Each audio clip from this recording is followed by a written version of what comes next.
Jadi 2010 ada kejadian saya ditabrak kereta api. Waktu awal kami menikah kami masih Nasrani. Nah, di situ saya dalam keadaan tidak sadar, itu saya udah kayak ngelilingi satu kota. Satu kota warna hitam, saya ingat warna hitam. Saya keliling, saya pakai baju putih, keliling. Saya kan dididik secara farmasi, secara logika. Nah, tapi di situ dengan air putih, dengan bacaan doa ayat aja, kok bisa sembuh?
Tahun berapa, Pak?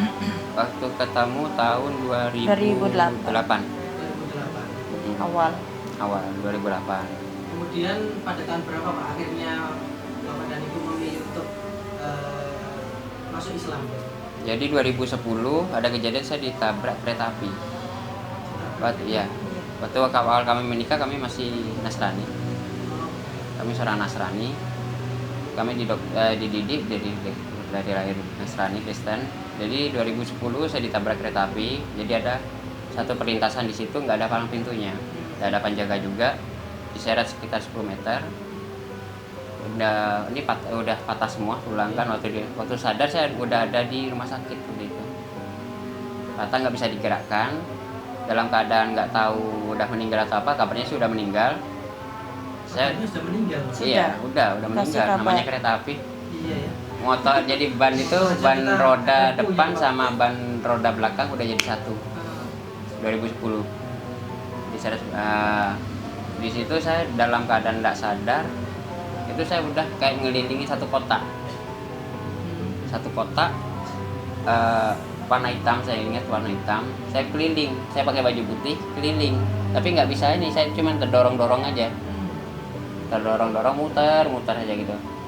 Setelah saya sadar, saya baru tahu kalau itu Ka'bah ternyata. Kenapa saya kok dibawa ke sana gitu kan? Nah, dari situ akhirnya saya dibawa berobat ke sebenarnya beliau adalah dokter kaya sih, tapi dia udah meninggalkan profesi kedokteran tapi menyembuhkan secara spiritual aja berupa air putih. Dan waktu yang saya buat renyu itu setelah 3 kali diolesin air putih ternyata bisa sembuh. Tidak masuk akal. Saya kan dididik secara farmasi, secara logika. Nah, tapi di situ dengan air putih, dengan bacaan doa ayat aja, kok bisa sembuh? 3 kali saya itu. Nah, yang udah di hasil ronsen nggak bisa bohong kan, hasil ronsen bisa patah-patah semua kan, hancur. Kok bisa nyambung, bisa jalan lagi? Sepeda aja sudah nyatu. Nah, Harusnya kalau ilmu kedokteran kayaknya nggak masuk akal. ya, Pak. Baca ayat apa yang dibaca, penasaran di situ, penasaran saya di situ. Akhirnya saya Dia terus nggak minta apa-apa, lillahi ta'ala. Lah kata-kata lillahi ta'ala ini apa maksudnya? Saya cari tahu di situ. Akhirnya panggilan-panggilan berikutnya dari nampak segala macam. Sejak kejadian ditabrak kereta api kan indera keenam otomatis muncul. Jadi di rumah sakit tuh sering kayak nampak yang sesuatu seperti itu. Terus saya dengar orang ngaji tapi nggak ada orangnya. Ngaji yang pertama kali saya membaca inisiatif untuk mempelajari buku Islam, saya nggak langsung baca syahadat atau apa. Saya dulu sebelum saya ngomong ke istri dulu. Begitu, Pak. Saya sendiri. Terus istri kayak gimana Bu tanggapan Ibu ketika Bapak mau memutuskan untuk masuk? Kan Bapak duluan berarti Pak? Iya. Gimana Bu? Ya marah dia Iya. tekan lah. Iya. Maksudnya kan pindah agama itu nggak gitu loh. Iya. Nggak gampang. Sesuatu yang ini pedoman kita selama hidup kok tiba-tiba kenapa Bapak gitu? Habis kenapa tiba-tiba pindah agama kayak gitu kan? Tanggapan Ibu seperti apa Bu? Boleh cerita Bu apa-apa nanti? Ya tanggapannya udah dikerasin juga gimana ya, tapi lama-lama mempercayai Islam itu memang lebih apa gitu. Islam itu dibandingin apa udah ada kebenarannya gitu. Yang membuat 100% Ibu ikut sama Bapak ya wis kita masuk Islam bareng-bareng apa? Kalau tadi ceritanya Bapak kan dapat hidayah yang begitu banyak. Kalau dari Ibu sendiri? Mendengar cerita suami masalah akabah apa juga penasaran, pengen tahu. Terus Banyak belajar juga tentang Islam. terus kalau keluarga gimana Pak? Nantang. Jadi begitu kami masuk Islam, ya awalnya ya keluarga dari pihak istri di Sumatera Barat. Akhirnya waktu itu kan saya kan udah membangun rumah di tanah yang punya keluarga istri kan, orang tua kan. Akhirnya udah bangun rumah, udah habis-habisan. Udah ya alhamdulillah kena usir. Ditinggal di situ. Barangkali mau nambahkan apa atau mas yang lain kan cerita kayak gini tuh kita nggak bisa dapatkan setiap hari tuh Pak. Jadi pasti banyak hidayah yang macam-macam gitu ya. Iya Pak, ini kan dapat pertentangan dari keluarga. Iya, Untuk satu. ekonomi kan merosot ya dari Iya, yang awalnya kayak Banyak berjaya cobaannya. gitu tiba-tiba anjlok gitu. Nah yang membuat Bapak sama Ibu yakin dan tetap sama Islam tuh apa? Yakin kalau Allah itu ada. Ya karena hidup ini kan sebentar. Iya. Apalagi kalau kita udah merasakan meninggal tuh nggak sakit nggak apa, cuma kayak tidur, kayak ngantuk berat. Saya tuh nggak inget apa-apa. Orang-orang yang kalau saya perhatikan gitu kan, orang yang dulu udah pernah duduk sama kita, ngobrol sama kita, terus tahu-tahu udah nggak ada, itu kemana? Sebentar kan, ada batasannya, ada umurnya. Apapun jabatan kita, mau kita presiden mau apa, mau atau gelandangan, tetap kita ada batasannya. Waktu kita udah habis batas itu, kita kemana? Itu yang saya pertahankan. Itu anak-anak juga. Makanya dari sekolah anak-anak pun saya bertentangan dengan keluarga. Saya kan lulusan dari SMA Santo Paulus kan, SMA-nya, Angkatan dulu. SMP-nya Maria Fatimah. Kalau pertentangan dari keluarga mungkin karena ya kami dari basicnya berbeda ya kan. Jadi situ dari ada ya saya didoktrin sebenarnya, saya dari keluarga yang didoktrin dari kecil kalau Islam itu jahat. Karena mungkin sejarah di Indonesia juga Ya. pengaruh juga di situ kan.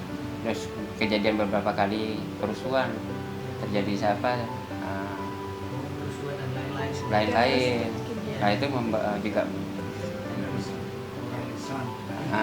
setelah saya pelajari waktu awal-awal saya masuk Islam, saya bandingkan antara kitab dan Al-Quran, itu nyambung. Dan itu ternyata dalam satu rangkaian. Dan ternyata Islam, Yahudi, Islam dan Kristen, Nasrani itu ternyata satu garis besar, menjadi satuan sebenarnya. Dan itu boleh dibilang dalam dalam buku yang pernah saya baca itu agama Ibrahimik. Jadi sama-sama ngimani Nabi Ibrahim. Mungkin dalam versi Kristennya Abraham kan. Iya. Yahudi pun sampai sekarang Israel tetap mengimani Abraham. Gitu. dan nanti setelah saya pelajari di situ ternyata ada perbedaan-perbedaan kenapa sampai terjadi pertentangan antara Islam sama Kristen, gimana kebenarannya. Saya pelajari di situ. Di Al-Quran sama kitab dibandingkan.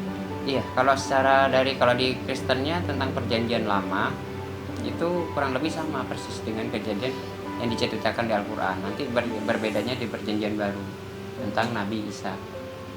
Dan kalau di versi Kristennya kan Yesus. Kalau dari versi kelahiran segala macamnya sama.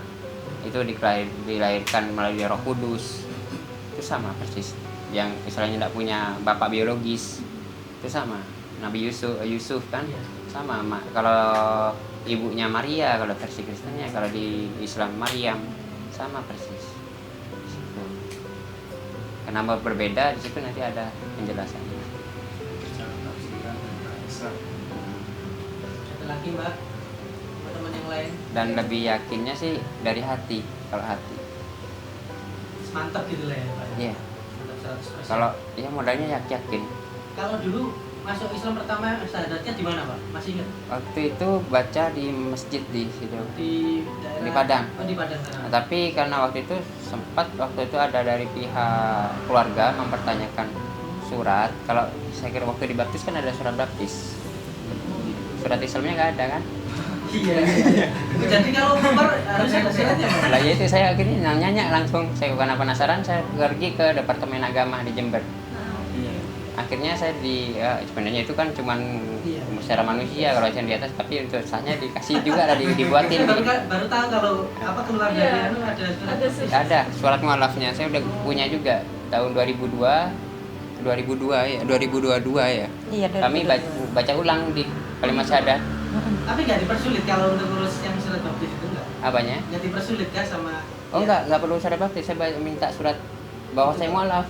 sudah Dikeluarkan Sudah. dari Departemen Agama langsung sini. Udah terdaftar di sini. Dari Departemen Agama Jember. Dikasih Al-Qur'an. Berarti syarat ulangnya di Kemenak sini. Kemenak, Iya. saksinya orang Kemenak. Baca ulang di situ. Akhirnya saya udah punya pegangan keluarga, saya udah punya. Iya. Tapi bujukan dari keluarga tetap sampai sekarang. Dari secara adat yang Tionghoa juga dari agama. Kayak yang terakhir kan anak waktu Imlek, kan anak yang besar kan ikut ke acara keluarga di Bondowoso. Keluarga saya sebagian besar di Bondowoso ada di apa. Acara makan-makan. Di situ ujian tuh anak di situ. Anak sendiri yang pergi yang besar, yang SMP. Oh enak makanannya kan, kita yang enak makan dia tanya ke adik saya kan, su yang mana babi maksudnya untuk dihindari. Iya. Itu lagi kamu makan, Iya. lalu gua nggak mau makan lagi. reaksi orang sekitar waktu di Ya ketawa Ketawa semua cerita. Enggak Pak, enggak ke ini ya, enggak ke Bondowoso. Saya nggak ikut waktu itu. Nggak ikut. Kalau istri waktu itu lagi jualan di alun-alun. nggak sempat ada kayak angkatan bullying atau kamu sudah Oh enggak, dan cuma diketawain aja. ketawain aja. Tapi apa kondisi keluarga kalau lihat Bapak Ibu sekarang ini kan benar lagi Ramadan, kemudian Idul Fitri kayak apa Bu? Reaksi keluarga itu kalau di bulan suci Ramadan apa di Idul Fitri itu? Ya kalau secara garis besar cuek, Coba. Gitu masih. cuek. Iya. Tapi malah istri nggak diajak ngomong sama sekali kan? Nggak di pernah keluarga diajak sini. ngomong. Iya. Tapi kalau dari penghinaan atau apa kan ya itulah gara-gara kamu masuk Islam Iya, kan sering susah kan gitu. hidup kamu kan, Iya, iya. Iya. kasihan anak-anak kamu kan yang nanggung susah melarat gitu kan bahasanya. Tapi ya Sering saya dibully yakin sama nggak mungkin saya kayak gini, makanya kalau kita masih hidup ini kayak pada dalam Islam, yang saya pegang teguh itu kita tetap harus punya mimpi. Selama kita masih punya mimpi, insya Allah kita kuat. Tapi kalau mimpi itu kita udah nggak punya, ya udah kita udah akhir di situ. Keinginan Bapak selanjutnya apa sama Ibu? Ya paling tidak saya ingin memperbaiki taraf hidup kami, itu tujuannya. Paling tidak saya waktu saya meninggal, paling tidak anak-anak sama istri itu harus ada rumah. Itu impian saya. Nggak mungkin terlantar. Supaya Terlantar terus. Pindah-pindah. Ngontrak-ngontrak. Apalagi kalau mualaf itu kan kembali ke fitrah Pak. Suci, Iya. lebih suci dari kita ini Pak yang Iya. dari kecil sudah memeluk agama Islam, apalagi Mas Vijay ini kan. Gitu-gitu. Pak Bu, mungkin ini terakhir karena kami ini kan dari lembaga Amil Zakat Nasional Yatim Mandiri. Nah ini ada sedikit titisan dari teman-teman apa? Ya, ada itu satu ya. Oh ya, Motivasi buat saudara-saudara kita yang juga baru mualaf ya. oh ya, Ada motivasi dan apa untuk lebih kuat atau untuk mungkin teman-teman maaf yang ada di Indonesia ini Pak. yang baru memeluk Islam ya. Jadi untuk teman-teman yang baru memeluk Islam dan cobaan itu pasti datang terus, bukan cuma sekali. Jadi kalau yang saya alamin sendiri, kalau mau lagi down, saya biasanya ambil waktu untuk malam. Kadang bersama dengan sholat tahajud, sambil waktu untuk merenung di situ. Renung waktu untuk saat kita nggak ada orang lain, saat antara kita main di atas saja, itu kita ingat lagi. Ingatlah sama kayak orang pacaran, kita mau loh kan. Kalau suami istri bertengkar, ingat waktu kita pertama kali ketemu. Pandangan pertama kita gimana kan? Kalau kita nggak ada perceraian di situ nggak bakal ada. Sama kayak perceraian kita antara kita dan Allah itu nggak mungkin ada. Saat benih-benih cinta kita antara kita sama Allah itu pertama kali muncul, ingat itu terus. Kalau kita kuat.